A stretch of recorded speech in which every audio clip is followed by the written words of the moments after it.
はい、今日は、TA05 を2台持ってきてます。TA05 といっても、こっちはつい最近ちょっとボディを変えてみた TA05 と、こっちは TA05 のミニコンバージョンですね。で、今回 TA05 を、こ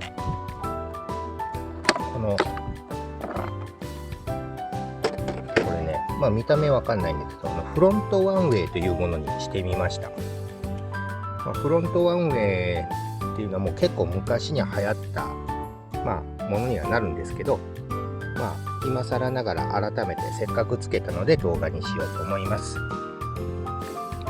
い、ちょっと横に並べてみますね。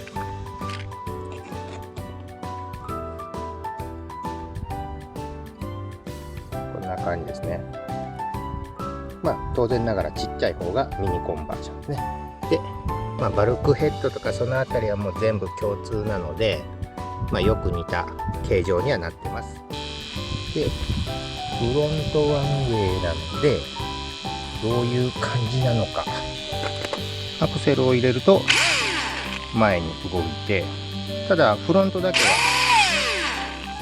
こんな感じでいつまでも回ります。結局ブレーキがリアしか効かないので、前に行くときは前は前でしっかり走るんですけど、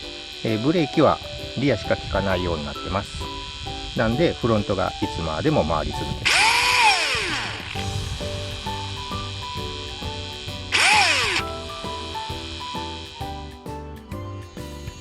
る。で、こっちが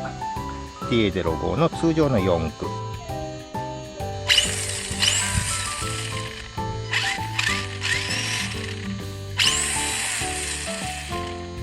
こんな感じ。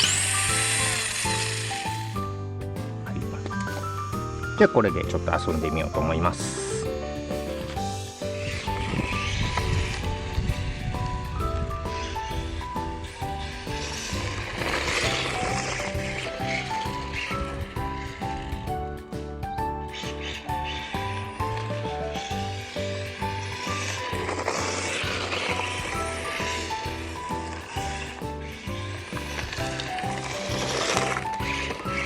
すっごいスピンする。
はい、今日は TA05 のフロントワンウェイ仕様と、ミニコンバージョンの、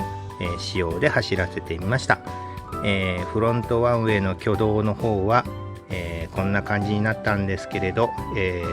どうだったでしょうか。駐車場の方で走らせた際には、フロントワンウェイで走らすととにかく、路面も悪かったのもあってスピンしまくりでかなり操作が難しかったです。で、同じ路面でもやっぱりミニコンバージョンの方は、比較的操作もしやすかったので、単純に、フロントワンウェイ仕様っていうのは慣れるまではちょっと難しいのかなという感じでした。で、実際にガレージの方に持ってきて路面がもう少しいいところで走らせてみたんですけど、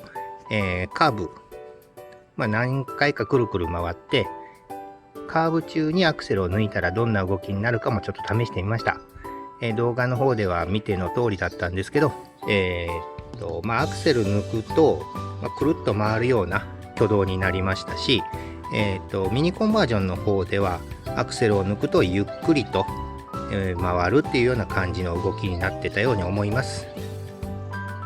他にもまたワンウェイのメリット、